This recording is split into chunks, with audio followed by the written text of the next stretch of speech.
Tirando os planos do papel. É possível você começar a tirar os projetos e planos do papel ainda hoje e começar a realizar aquelas coisas que você deseja há tanto tempo. Um dos maiores causadores da ansiedade nas pessoas hoje em dia é a procrastinação. Procrastinar significa adiar decisões e atitudes que nós já deveríamos ter tomado. Aos poucos, vamos deixando pequenas tarefas inacabadas, desde lavar algumas poucas vasilhas que estão na pia, estudar um pouco para uma prova, ou até mesmo terminar tarefas simples do seu trabalho, mas quando nos damos conta, as poucas vasilhas se tornaram um amontoado de louças. O estudo que você prometeu que seria progressivo até o dia da prova se acumulou em seu conteúdo e por isso se torna um maçante estudo intensivo, poucas horas antes de você realizar a prova. E as tarefas de rotina do seu trabalho se tornam uma grande demanda que precisa ser realizada em cima da hora. Esses são apenas alguns exemplos de coisas pequenas que vamos adiando até que elas se tornem algo imenso. E na mesma proporção, isso acontece também na nossa vida. É assim que funciona a procrastinação. Quanto mais demoramos para fazer algo, maior esse algo se tornará à medida que o tempo vai passando. E viver dessa forma nos impede de conseguirmos tirar alguns planos do papel. Pois se temos dificuldade de concluir tarefas tão simples do cotidiano, que dirá tarefas mais pesadas, que demandam mais tempo e mais dedicação. Uma louça que se acumula na pia, uma cama que você deixou de arrumar pela manhã, podem impedir você de iniciar ou de dar continuidade a um projeto, pois o seu cérebro te lembra de algo simples que você não conseguiu fazer e te diz que, de forma alguma, você vai conseguir fazer algo mais complexo. Eu pesquisei aqui para fazer essa reflexão e tentei me desviar ao máximo de respostas simplistas e repetidas. Mas, infelizmente, o que eu descobri foi que o principal motivo de não conseguirmos concluir tarefas simples é o vício em celular. Talvez nem seja um vício no celular de fato, mas o vício na sensação que as redes sociais nos causam. Essa sensação de estar acumulando conhecimento, absorvendo referências e até mesmo conseguindo estímulos para fazermos o que precisamos fazer. Por exemplo, ao pesquisar sobre esse tema, eu me peguei procrastinando, pois ao invés de concluir a minha pesquisa e começar a escrever o que eu estou relatando aqui nessa reflexão, eu comecei a postergar essa tarefa com a desculpa de estar acumulando conhecimento sobre o tema que eu estou falando. Nós precisamos estabelecer metas e horários em nosso dia, para que, de um determinado horário até outro, nós possamos cumprir essas tarefas do dia, para então tirarmos um tempo para a diversão ou simplesmente para ficarmos nas redes sociais. Algumas pessoas, quando escutam palavras como metas, horários, sentem até arrepios, pois elas acham que esse tipo de coisa irá as prender, quando na realidade, ter horário para cumprir as suas tarefas ajuda a evitar o sentimento de ansiedade por não as ter cumprido antes e, como consequência, ter que desempenhá-las naquele momento em que poderia estar se divertindo, se exercitando ou até visitando um parente querido. Seja honesto consigo mesmo e pare de adiar o cumprimento das pequenas tarefas que você tem para serem feitas, pois ninguém as fará por você. Se desligue um pouco do seu celular e se conecte com o que você precisa fazer agora nesse momento, para que em outro momento você possa se divertir, se distrair e relaxar sem culpa e sem se sentir ansioso por tarefas inacabadas. Praticando a autossabotagem. Você pode viver um novo momento em sua vida e você pode experimentar uma nova mentalidade que, ao invés de te paralisar, irá te conduzir ainda mais longe em sua jornada. Autossabotagem é o ato de agir contra si mesmo, atrapalhando as suas próprias tarefas diárias, sua rotina e até mesmo seus passatempos. Quando você está apenas seguindo o dia e fazendo suas tarefas, sua mente diz que você não está sendo produtivo o suficiente. E quando você quer apenas descansar, sua cabeça te lembra de todas as coisas que você tem que fazer, o que torna simplesmente impossível o seu descanso. Esses são apenas alguns exemplos de autossabotagem. Estar em um relacionamento com alguém e pensar que aquela pessoa está te traindo o tempo todo por você não se achar bom o suficiente para ela, também é uma forma de autossabotagem. Mas será que é possível nos livrarmos desse tipo de pensamento?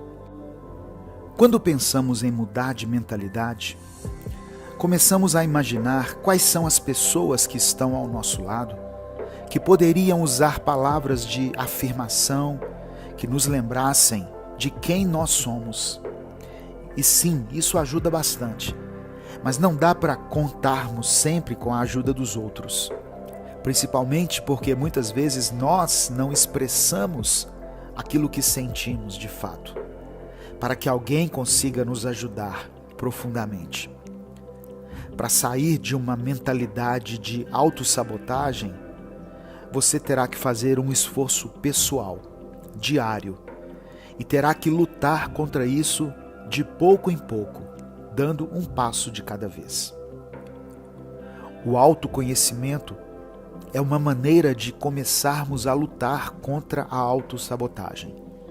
Saber quais são suas qualidades e aprender a apreciá-las, saber quais são os seus defeitos e entender que você não é o único que precisa de mudança em sua vida.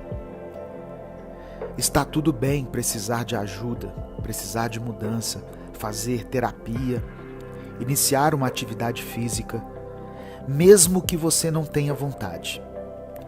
Isso tudo te ajuda mentalmente e faz com que você comece a conhecer a si mesmo, o que impede você de acreditar nas mentiras que a autossabotagem tenta ditar como verdades na sua mente. Quando pensamentos assim vierem, você saberá exatamente se eles condizem ou não com a sua realidade, pois você conhecerá muito bem a si mesmo. Não se diminua. Você já se sentiu inferior, seja no seu ambiente de trabalho, seja no ambiente acadêmico, em um grupo de amigos ou até mesmo em um relacionamento amoroso? Esse sentimento tem paralisado muitas pessoas e as impedido de viver e explorar o seu potencial máximo. Você já se olhou no espelho e quis mudar tudo que você estava vendo? E eu não estou falando de aparência, mas da parte interior. Isso porque nós nos enxergamos de uma forma que ninguém nos vê. Nos vemos através dos erros cometidos no passado, seja os grandes erros até os mínimos, como aquela vez em que erramos o nome de alguém importante por acidente, por exemplo. Nos vemos por situações dolorosas, constrangedoras e conflitantes, que fazem com que pensemos que estamos resumidos a elas sendo que, como eu falei, ninguém nos vê da forma como nós nos enxergamos, pois temos a tendência de sermos os nossos piores críticos, por conhecermos tudo a nosso respeito, as partes boas e as partes ruins. Quando nos diminuímos, fazemos isso porque nos comparamos a outras pessoas e presumimos que elas não têm partes ruins, que elas não têm coisas para melhorarem, sendo que, na realidade, você só não enxerga o que há de errado com elas. Mas acredite, elas sabem e se cobram tanto quanto você se cobra. Acreditamos que algumas pessoas são melhores do que as outras e, consequentemente, acreditamos que algumas pessoas são melhores do que nós, sendo que, independente da situação financeira, do grau de escolaridade ou do cargo e posição dessa pessoa na sociedade, ninguém é melhor do que ninguém. Não se sinta inferior por saber que existem partes ruins em você, que existem coisas a serem melhoradas. Pelo contrário, se sinta feliz, pois você se conhece bem e sabe os seus pontos positivos e negativos. Quando você se conhece bem, você pode aproveitar melhor as suas qualidades e usufruí-las em seu potencial máximo. E ainda pode buscar uma melhoria em seus defeitos. Não se diminua, pois ninguém está acima de você e nem abaixo. Todos estamos lado a lado, tentando acertar e tentando sermos melhores a cada novo dia. Traumas que te paralisam. Existem algumas coisas que precisamos superar se quisermos experimentar um crescimento e uma mudança de vida. E é sobre isso que eu quero falar nessa reflexão de hoje. Somente quem já passou por uma situação tão dolorosa a ponto de criar um trauma sabe o quão difícil pode ser conseguir superá-lo e prosseguir com a vida. E sabe a sensação de frustração que dá quando pensamos que todos estão seguindo com as suas vidas normalmente, sem ter que lidar com nada. E temos a sensação de que apenas nós estamos ficando para trás.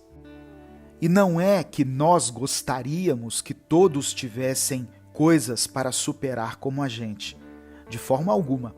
O que desejamos é que nós não tivéssemos que lidar com nada disso. Com essas situações que tanto nos ferem. E que pudéssemos viver em paz, como todos parecem viver. Ninguém quer ter uma dificuldade a mais para lidar. Mas quem tem traumas precisa começar a partir disso. Reconhecer que tem algo que precisa superar. O primeiro passo em direção à superação é a aceitação de que eu não consigo viver como todo mundo vive, pois eu não tive as mesmas experiências de vida que eles tiveram.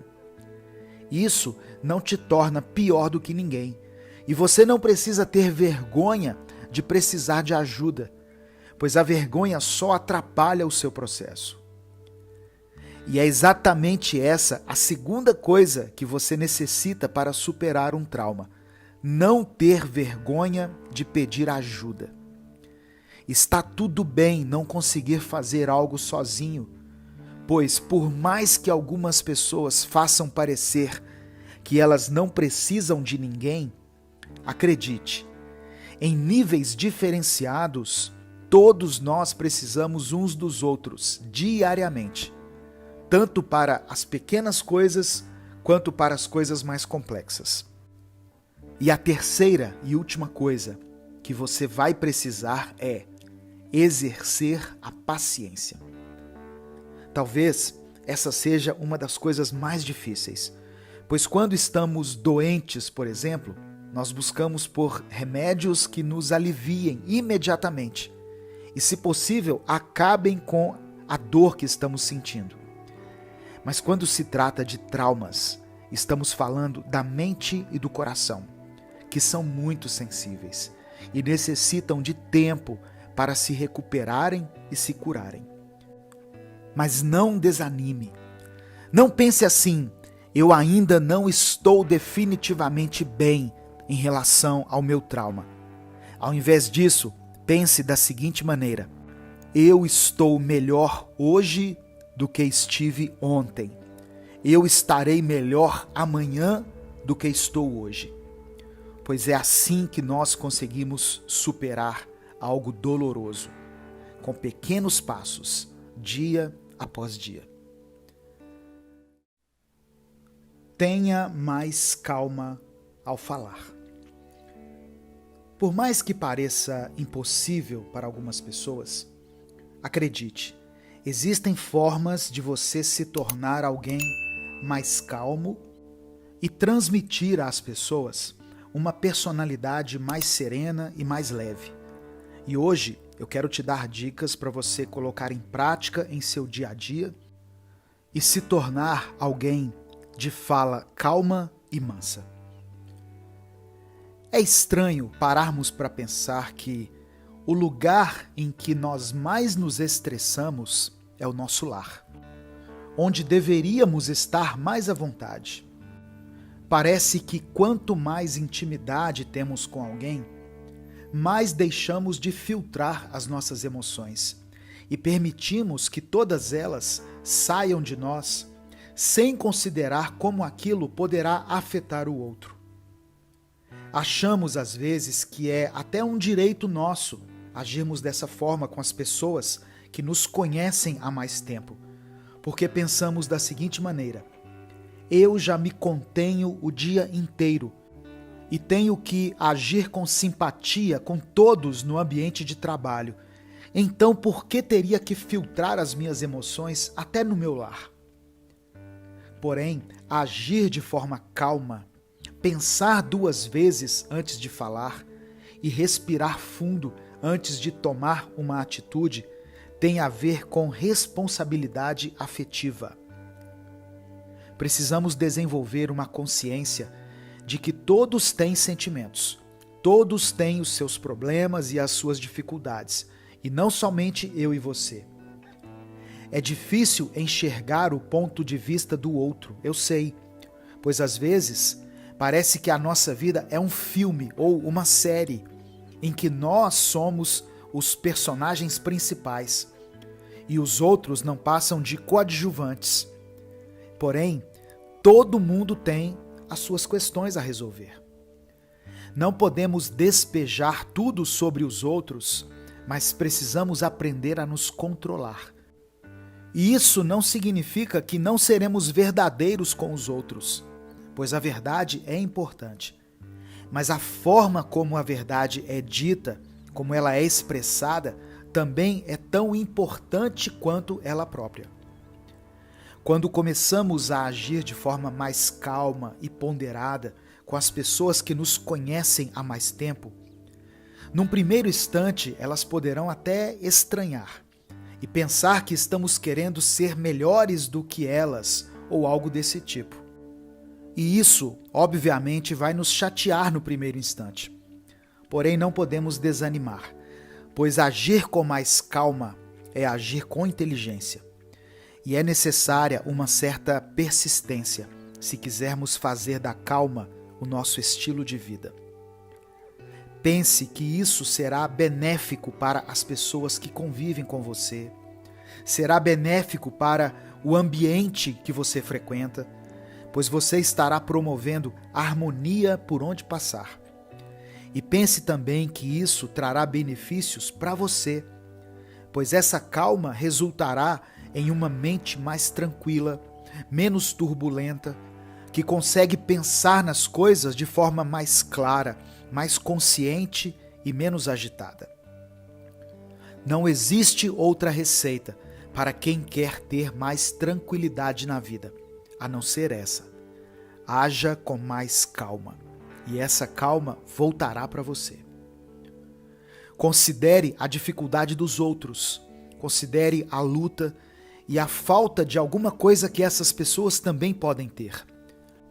Ajude as pessoas com suas palavras, ajude elas com suas atitudes e, às vezes, ajude-as até simplesmente ficando calado e permanecendo ao lado delas, pois muitas vezes não é nem necessário que falemos algo, e sim que apenas sejamos um suporte e fiquemos ali com aquela pessoa, em silêncio.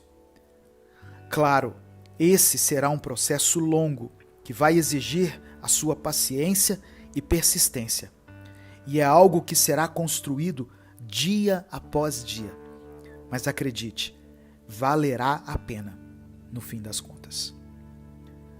Inscreva-se nesse canal, ative as notificações para que você não perca nenhuma reflexão. Eu sou Edivaldo Oliveira e esse foi o Minuto Reflexão de hoje.